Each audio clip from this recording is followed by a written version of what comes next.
Өсгөл аймгийн эрхлэлийн зөвлөлийн оролдооны эрс үржилт оролдоод хэлж асуудлын төлөө танилцуулна. Нэг шинэ үр бодлого үүсгэний төвийн төрөлх санхүүгийн дэмжлэг олонхлоор зөвлөлийн тогтоол гаргах, өдөртөмж болон ажлын хэсгийг танилцуулах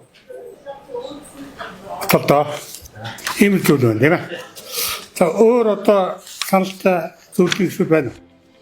За байхгүй хэлж асуудлаа.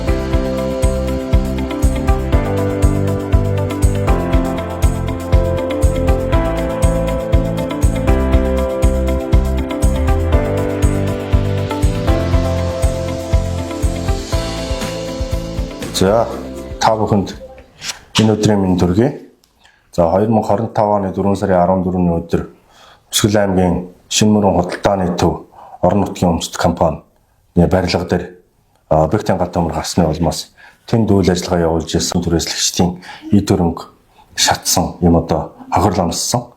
За үүнтэй холбогдуулан аймгийн засаг даргаас Монгол Улсын онцгой комисс болон ерөнхий сайд улсын хурлын гишүүдэд хүсэлт уламжилж 2025 оны 4 сарын 28-ны өдрийн 208 дугаар тогтоолоор бол энэ Шинмөрөн худалдааны төвийн үйл ажиллагаа явуулж ирсэн нийт түрээслэгчдэд санхүүгийн дэмжлэг үзүүлэх хэлбэрээр бол 20 хүртэлх сая төгрөгийн санхүүгийн дэмжлэг үзүүлэхээр 5.2 тэрбум төгрөг батлагдсан. За үүнтэй холбоотой 2025 оны 8 сарын 6-ны өдөр энэ дэмжлэгийн санхүүжилтийг хөдөлмөр эрхлэлтийг дэмжих сангаар 48 сарын хугацаанд 20 хүртэлх сая төгрөгийг олгох энэхүү засгийн газрын тогтоол батлагдсан.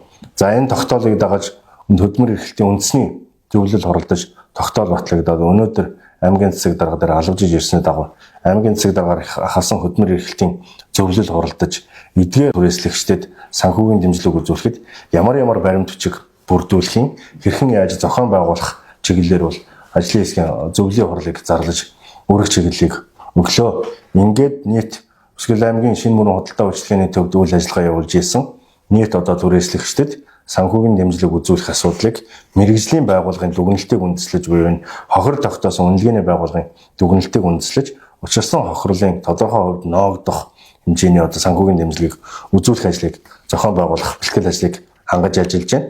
За ингээд эдгээр Шинмөрөн худалдааны төвийн үйл ажиллагаа явуулж ирсэн түрээслэгчдэд ялангуяа энэ үнэлгээний байгууллагаар хохирол тогтоогдсон нийт 243 түрээслэгч энэ 7 хоногийн 2 дахь, 3 дахь, 4 дахь өдрүүдэд тодорхой баримт бичгээ бүрдүүлээд ажлын хэсэгт хүлээлгэж өгсөний дагуу ажлын хэсэг тухайн баримт бичгүүдийг үнэлж за энэхүү одоо дэмжлэг олох асуудлыг шийдвэрлэж эх 7 хоногоос санхүүжилт нь одоо шийдэгдээд ирсэн тохиолдолд бол олгох ажлыг ингээд зохион байгуулах юм а. Ингээд энэ санхүүгийн дэмжлэг авах Шинмөрөн худалдааны төвд үйл ажиллагаа явуулж ирсэн түрээслэгчдэд хэрхэн ямар материал бүрдүүлэх талаар за манай ажлын хэсгийн нарийн бичгийн дарга хөдөлмөр халамжийн үйлчлэгийн газрын хэлтсийн дарга Батбол дарга та бүхэнд товчхон мэдээлэл өгнө. За сайн бацхан та бүхэнд энэ өдрийн мэндийг хүргэе. За хөдөлмөрлөлтийг дэмжих сангаас хэрэгжих санхүүгийн дэмжлэг маань сая маш утга хэллээ 48 сарын хугацаатай 20 хүртэл сая төгрөг. За үүнд санхүүгийн дэмжлэг хүсэгч маань за гар хүртэл байх нь нэгд. За хоёрд нь санхүүгийн дэмжлэг хүсэгч маань өөрөө зээл хүсэгч маягт бүрдүүлнэ. Үүн та бүхэнд маягтыг бол бүрдүүлээд өгч нь нэгэн хуудсанд багтаагаад товчхон мэдээллийг бол аавна. Санхүүгийн дэмжлэг авж байгаа иргэдээс бол эрэгтэй хуучин бол төсөл хөтөлбөр авдаг байсан бол төсөл энэ удаа бол иргэдийг чиглүүлэхгүй гэсэн үүднээс аймгийн засаг дарга чиглэл өгсөн нэгэн хуудсанд та бүхнийг бүрдүүлэх материалаа бүрдүүлээд авна. За хоёрд нь та бүхнээс багийн засаг даргын тодорхойлтыг ийм Монголоос та бүхэн өгж болно. Цаасан хэлбэрээр авчиж өгж болно. За ийм дөрвөн материалыг та бүхнээс хүсэх нь байна. За хоёрд нь иргэн төлөлт маань ерөөдөө 100% иргэн төлөх зээл байгаа учраас батлан даагч байх ёстой. За батлан даагч бүрдүүлэлтэн дээр бас мөн дөрвөн материал бүрдүүлнэ. Үүнд нь гар өргөдөл, иргэний мөлхний хуулбар, багийн даргын тодорхойлт, зээл батлан дааж байгаа хүн маань нийгмийн даатгалын шимтгэлийн лавлага байна. За энэ гурван материалыг бол Монголоос аваад өгөх боломжтой. Гар өргөдлийг бол батлан даагч маань заавал гараар бац бичсэн байх ёстой байгаа. За бүрдүүлэх материалын дээр бол харьцангуй бас тавчхан ийм дөрвөн материалыг бүрдүүлэхээр өдөртөмжтэй тусаж өгсөн байгаа.